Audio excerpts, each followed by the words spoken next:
कोटि कोटि राम भक्त देवी और सज्जनों, आज अयोध्या नगरी भारत की सांस्कृतिक चेतना के एक और उत्कर्ष बिंदु की साक्षी बन रही है। आज संपूर्ण भारत, संपूर्ण विश्व राममय है।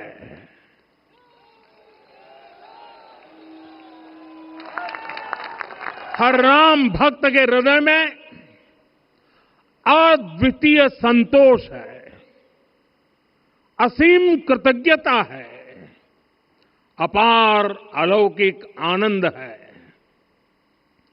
सदियों के घाव भर रहे हैं,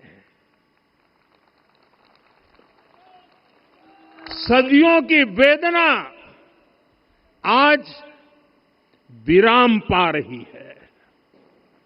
सदियों का संकल्प आज सिद्धि को प्राप्त हो रहा है। आज उस यज्ञ की पूर्णाहुति है जिसकी अग्नि 500 वर्ष तक प्रज्वलित रही। जो यज्ञ एक पल भी आस्था से डिगा नहीं, एक पल भी विश्वास से टूटा नहीं।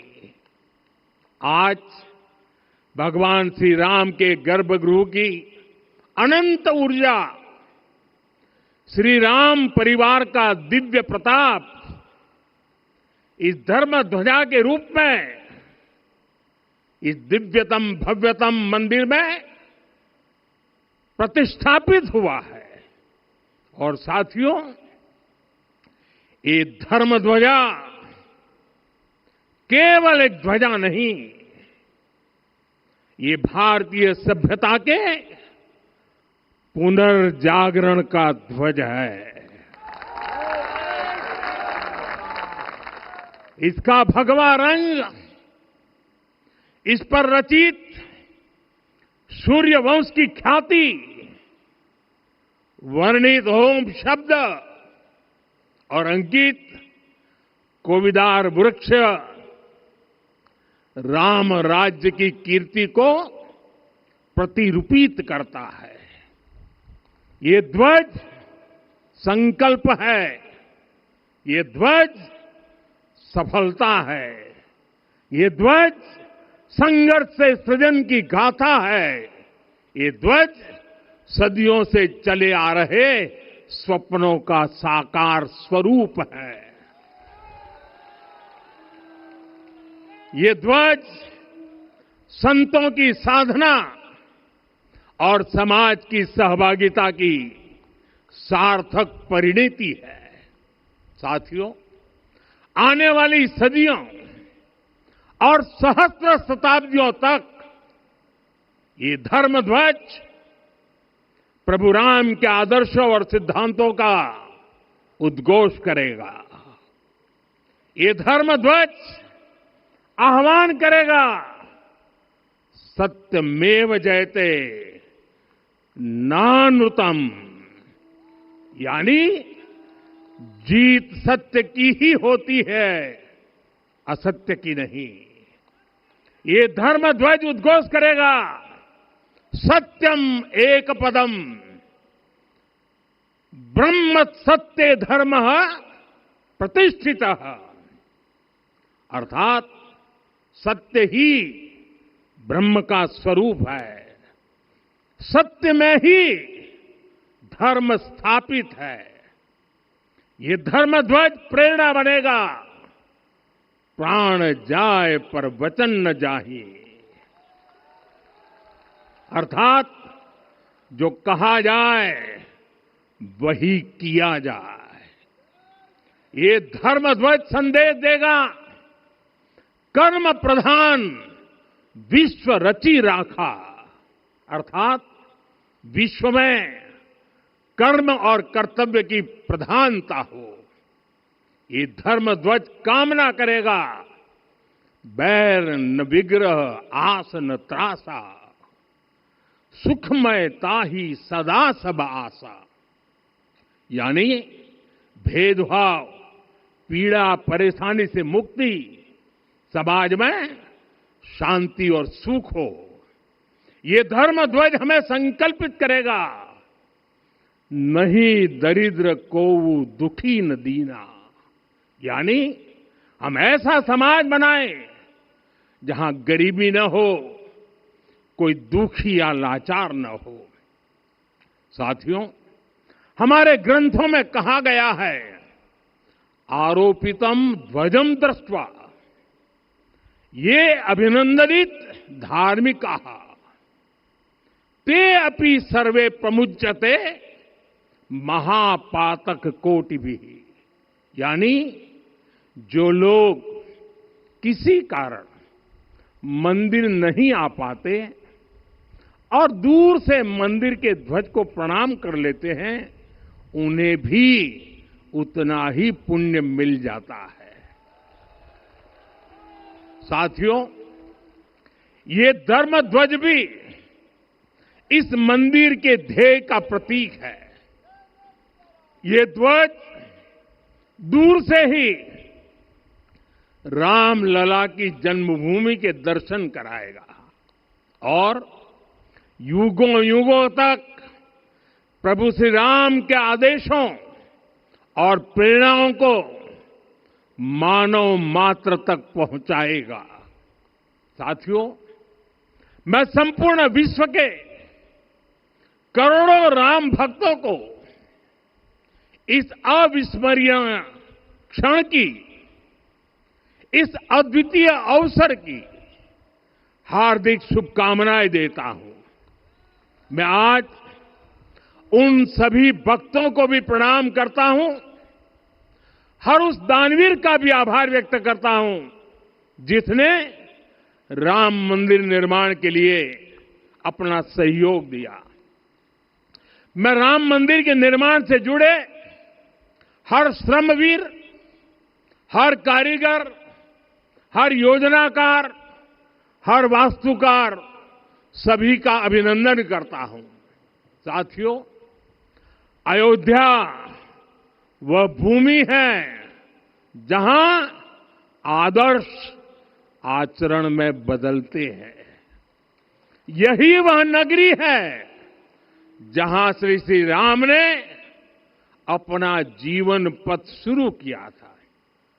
इसी अयोध्या ने संसार को बताया कि एक व्यक्ति कैसे समाज की शक्ति से, उसके संस्कारों से पुरुषोत्तम बनता है। जब श्री राम अयोध्या से वनवास को गए तो वे युवराज राम थे, लेकिन जब लौटे तो मर्यादा पुरुषोत्तम बनकर के आए और उनके मर्यादा पुरुषोत्तम बनने में महर्षि वशिष्ठ का ज्ञान, महर्षि विश्वामित्र की दीक्षा, महर्षि अगस्त्य का मार्गदर्शन, निषाद राज की मित्रता, मां शबरी की ममता, भक्त हनुमान का समर्पण, इन सब की, अनगिनत ऐसे लोगों की महत्वपूर्ण भूमिका रही है। साथियों, विकसित भारत बनाने के लिए भी समाज की इसी सामूहिक शक्ति की आवश्यकता है। मुझे बहुत खुशी है कि राम मंदिर का दिव्य प्रांगण भारत के सामूहिक सामर्थ्य की भी चेतना स्थली बन रहा है। यहां सप्त मंदिर बने हैं। यहां माता शबरी का मंदिर बना है, जो जनजातीय समाज के प्रेम भाव और आतिथ्य परंपरा की प्रतिमूर्ति है। यहां निषाद राज का मंदिर बना है। ये उस मित्रता का साक्षी है जो साधन नहीं, साध्य को उसकी भावना को पूजती है। यहां एक ही स्थान पर माता अहिल्या है, महर्षि वाल्मीकि है, महर्षि वशिष्ठ है, महर्षि विश्वामित्र है, महर्षि अगस्त्य है और संत तुलसीदास है। रामलला के साथ साथ इन सभी ऋषियों के दर्शन भी यहीं पर होते हैं। यहां जटायु जी और गिलहरी की मूर्तियां भी है, जो बड़े संकल्पों की सिद्धि के लिए हर छोटे से छोटे प्रयास के महत्व को दिखाती है। मैं आज हर देशवासी से कहूंगा कि वो जब भी राम मंदिर आए तो सप्त मंदिर के दर्शन भी अवश्य करें। ये मंदिर हमारी आस्था के साथ साथ मित्रता, कर्तव्य और सामाजिक सद्भाव के मूल्यों को भी शक्ति देते हैं। साथियों, हम सब जानते हैं हमारे राम भेद से नहीं, भाव से जुड़ते हैं। उनके लिए व्यक्ति का कुल नहीं, उसकी भक्ति महत्वपूर्ण है। उन्हें वंश नहीं, मूल्य प्रिय है। उन्हें शक्ति नहीं, सहयोग महान लगता है। आज हम भी उसी भावना से आगे बढ़ रहे हैं।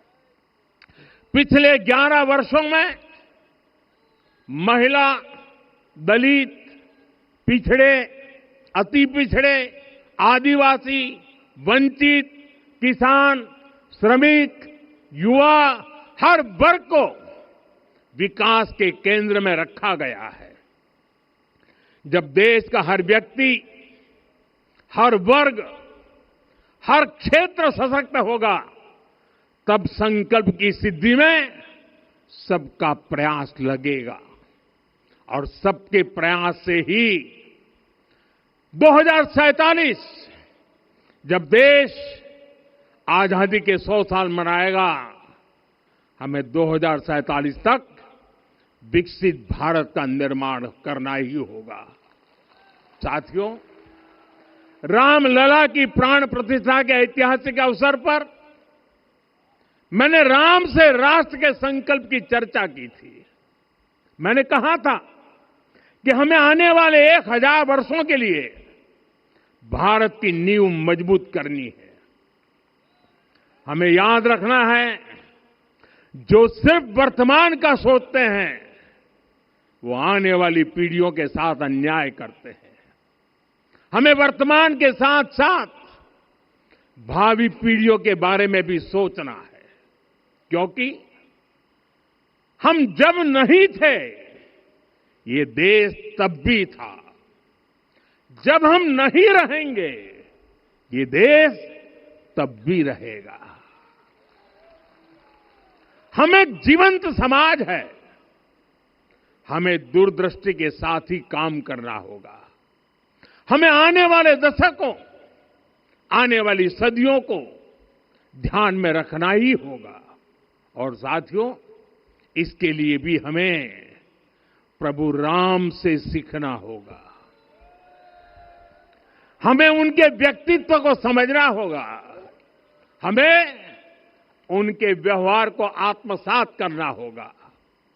हमें याद रखना होगा, राम यानी आदर्श, राम यानी मर्यादा, राम यानी जीवन का सर्वोच्च चरित्र, राम यानी सत्य और पराक्रम का संगम। दिव्य गुणे शक्र समो रामः सत्य पराक्रमः। राम यानी धर्म पथ पर चलने वाला व्यक्तित्व। रामः सत्पुरुषो लोके सत्यः सत्यपरायणः। राम यानी जनता के सुख को सर्वोपरि रखना, प्रजा सुखत्वे चंद्रस्य। राम यानी धर्म और क्षमा का दरिया। वसुधाया क्षमा गुणे है। राम यानी ज्ञान और विवेक की पराकाष्ठा। बुद्ध या बृहस्पति तुल्य। राम यानी कोमलता में दृढ़ता। मृदु पूर्वज भाषते। राम यानी कृतज्ञता का सर्वोच्च उदाहरण। कदाचन नोपकारेण कृति नैकेन तुष्यति। राम यानी श्रेष्ठ संगति का चयन। शीला वृद्धे ज्ञान वृद्धे वयोवृद्धे च सज्जनै। राम यानी विनम्रता में महाबल। वीर्यवान च वीर्येण महता स्वेन विस्मितः। राम यानी सत्य का अडिग संकल्प। न च अनुत्र कथो विद्वान। राम यानी जागरूक, अनुशासित और निष्कपट मन। निस्तिंद्र अपम्रत च स्वदोष परदोषवित। साथियों, राम सिर्फ एक व्यक्ति नहीं, राम एक मूल्य है, एक मर्यादा है, एक दिशा है। अगर भारत को साल 2047 तक विकसित बनाना है, अगर समाज को सामर्थ्यवान बनाना है, तो हमें अपने भीतर राम को जगाना होगा। हमें अपने भीतर के राम की प्राण प्रतिष्ठा करनी होगी। और इस संकल्प के लिए आज से बेहतर दिन और क्या हो सकता है। साथियों, 25 नवंबर का यह ऐतिहासिक दिन अपनी विरासत पर गर्व का एक और अद्भुत क्षण लेकर आया है। इसकी वजह है धर्म ध्वजा पर अंकित कोविदार वृक्ष। ये कोविदार वृक्ष इस बात का उदाहरण है कि जब हम अपनी जड़ों से कट जाते हैं तो हमारा वैभव इतिहास के पन्नों में दब जाता है। साथियों, जब भरत अपनी सेना के साथ चित्रकूट पहुंचे तो लक्ष्मण ने दूर से ही अयोध्या की सेना को पहचान लिया। ये कैसे हुआ, इसका वर्णन वाल्मीकि जी ने किया है। और वाल्मीकि जी ने क्या वर्णन किया है? उन्होंने कहा है, विराजित उद्गत स्कंधम कोविदार ध्वज रथे। लक्ष्मण कहते हैं, राम, सामने जो तेजस्वी प्रकाश में विशाल वृक्ष जैसा ध्वज दिखाई दे रहा है, वही अयोध्या की सेना का ध्वज है। उस पर कोविदार का शुभ चिन्ह अंकित है। साथियों, आज जब राम मंदिर के प्रांगण में कोविदार फिर से प्रतिष्ठित हो रहा है, यह केवल एक वृक्ष की वापसी नहीं है, यह हमारी स्मृति की वापसी है, हमारी अस्मिता का पुनर्जागरण है, हमारी स्वाभिमानी सभ्यता का पुनः उद्घोष है। कोविदार वृक्ष हमें याद दिलाता है कि जब हम अपनी पहचान भूलते हैं तो हम स्वयं को खो देते हैं, और जब पहचान लौटती है तो राष्ट्र का आत्मविश्वास भी लौट आता है। और इसलिए मैं कहता हूं, देश को आगे बढ़ना है तो अपनी विरासत पर गर्व करना होगा। साथियों, अपनी विरासत पर गर्व के साथ साथ एक और बात भी महत्वपूर्ण है, और वो है गुलामी की मानसिकता से पूरी तरह मुक्ति। आज से 190 साल पहले 190 साल पहले साल 1835 में 1835 में मैकाले नाम के एक अंग्रेज ने भारत को अपनी जड़ों से उखाड़ने के बीज बोए थे। मैकाले ने भारत में मानसिक गुलामी की नींव रखी थी। 10 साल बाद यानी 2035 में उस अपवित्र घटना को 200 वर्ष पूरे हो रहे हैं। कुछ दिन पहले मैंने एक कार्यक्रम में आग्रह किया था कि हमें आने वाले 10 वर्षों तक उस 10 वर्षों का लक्ष्य लेकर चलना है कि भारत को गुलामी की मानसिकता से मुक्त करके रहेंगे।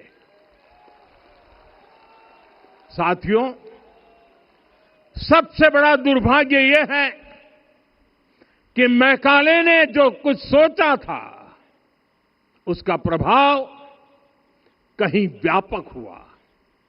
हमें आजादी मिली, लेकिन हीन भावना से मुक्ति नहीं मिली।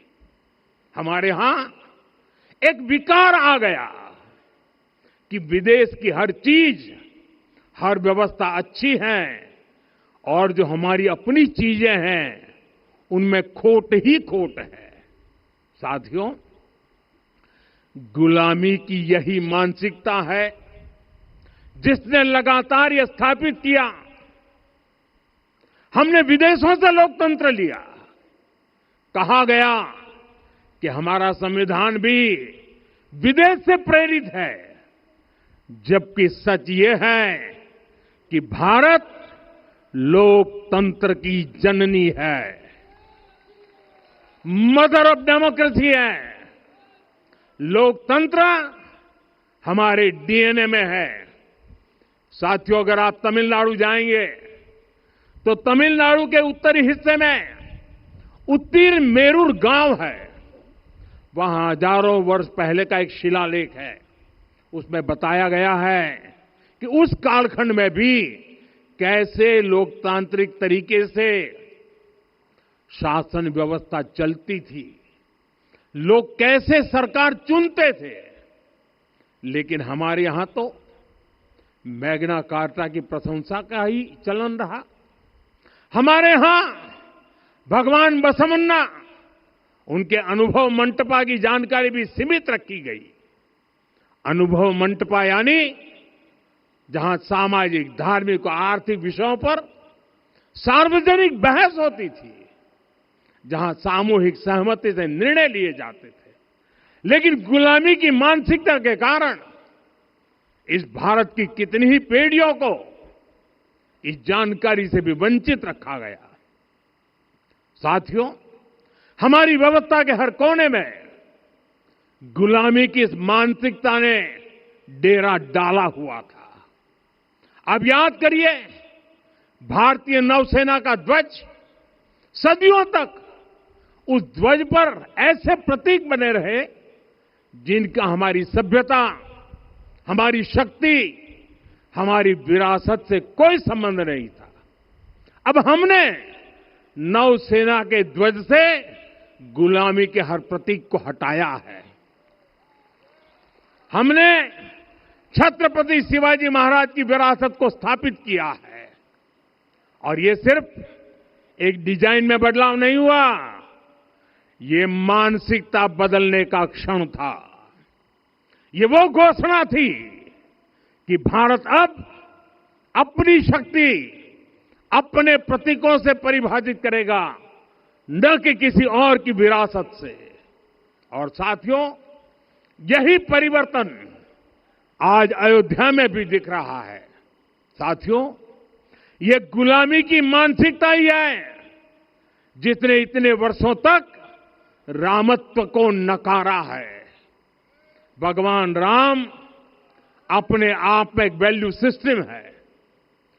ओरछा के राजा राम से लेकर रामेश्वरम के भक्त राम तक और शबरी के प्रभु राम से लेकर मिथिला के पाहुन राम जी तक भारत के हर घर में, हर भारतीय के मन में और भारतवर्ष के हर कण कण में राम है। लेकिन गुलामी की मानसिकता इतनी हावी हो गई कि प्रभु राम को भी काल्पनिक घोषित किया जाने लगा। साथियों, अगर हम ठान लें अगले 10 साल में मानसिक गुलामी से पूरी तरह मुक्ति पा लेंगे। और तब जाकर के ऐसी ज्वाला प्रज्वलित होगी, ऐसा आत्मविश्वास बढ़ेगा कि 2047 तक विकसित भारत का सपना पूरा होने से भारत को कोई रोक नहीं पाएगा। आने वाले 1000 वर्ष के लिए भारत की नींव तभी सशक्त होगी जब मैकाले की गुलामी के प्रोजेक्ट को हम अगले 10 साल में पूरी तरह ध्वस्त करके दिखा देंगे। साथियों, अयोध्या धाम में रामलला का मंदिर परिसर भव्य से भव्यतम हो रहा है और साथ ही अयोध्या को संवारने का काम लगातार जारी है। आज अयोध्या फिर से वह नगरी बन रही है जो दुनिया के लिए उदाहरण बनेगी। त्रेता युग की अयोध्या ने मानवता को नीति दी। 21वीं सदी की अयोध्या मानवता को विकास का नया मॉडल दे रही है। तब अयोध्या मर्यादा का केंद्र थी, अब अयोध्या विकसित भारत का मेरुदंड बनकर उभर रही है। साथियों, भविष्य की अयोध्या में पौराणिकता और नूतनता का संगम होगा। सरयू जी की अमृत धारा और विकास की धारा एक साथ बहेगी। यहां आध्यात्म और आर्टिफिशियल इंटेलिजेंस दोनों का तालमेल दिखेगा। राम पथ, भक्ति पथ और जन्मभूमि पथ से नई अयोध्या के दर्शन होते हैं। अयोध्या में भव्य एयरपोर्ट है। अयोध्या में आज शानदार रेलवे स्टेशन है। वंदे भारत और अमृत भारत एक्सप्रेस जैसी ट्रेनें अयोध्या को बाकी देश से जोड़ रही हैं। अयोध्या वासियों को सुविधाएं मिले, उनके जीवन में समृद्धि आए, इसके लिए निरंतर काम चल रहा है। साथियों, जब से प्राण प्रतिष्ठा हुई है तब से लेकर आज तक करीब 45 करोड़ श्रद्धालु यहां दर्शन के लिए आ चुके हैं। ये वो पवित्र भूमि है जहां 45 करोड़ लोगों के चरण रज पड़े हैं और इससे अयोध्या और आसपास के लोगों की आय में आर्थिक परिवर्तन आया है, वृद्धि हुई है। कभी अयोध्या विकास के पैमानों में बहुत पीछे थी, आज अयोध्या नगरी यूपी के अग्रणी शहरों में से एक बन रही है। साथियों, 21वीं सदी का आने वाला समय बहुत महत्वपूर्ण है। आजादी के बाद के 70 साल में भारत विश्व की 11वीं सबसे बड़ी अर्थव्यवस्था बना। 70 साल में 11वीं। लेकिन पिछले 11 साल में ही भारत विश्व की 5वीं सबसे बड़ी अर्थव्यवस्था बन चुका है। और वो दिन दूर नहीं जब भारत विश्व की 3री सबसे बड़ी अर्थव्यवस्था भी बन जाएगा। आने वाला समय नए अवसरों का है, नई संभावनाओं का है और इस अहम कालखंड में भी भगवान राम के विचार ही हमारी प्रेरणा बनेंगे। जब श्री राम के सामने रावण विजय जैसा विशाल लक्ष्य था, तब उन्होंने कहा था, सौरज धीरज ते ही रथ चाका, सत्यशील दृढ़ ध्वज पताका, बल विवेक दम परहित गोरे, क्षमा कृपा समता रजु जोरे।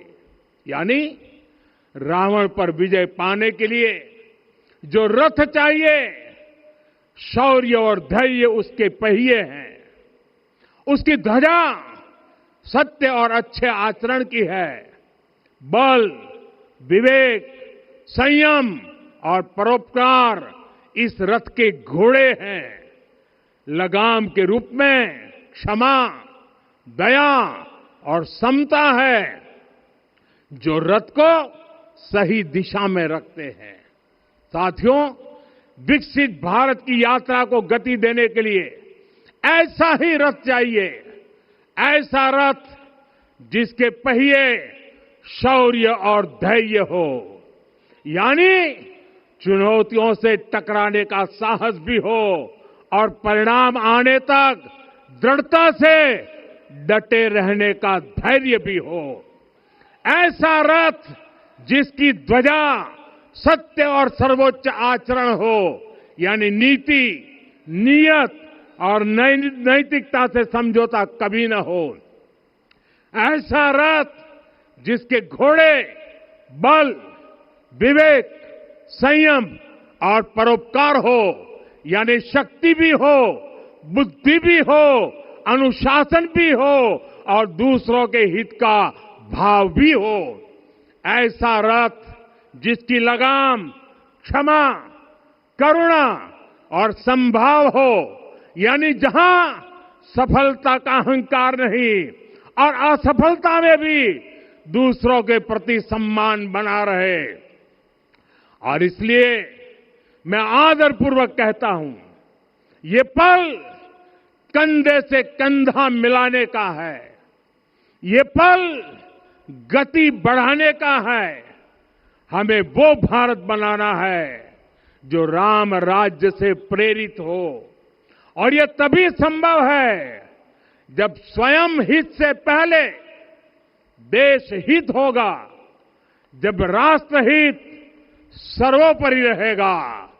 एक बार फिर आप सभी को बहुत बहुत शुभकामनाएं देता हूं। जय सिया राम, जय सिया राम, जय सिया राम।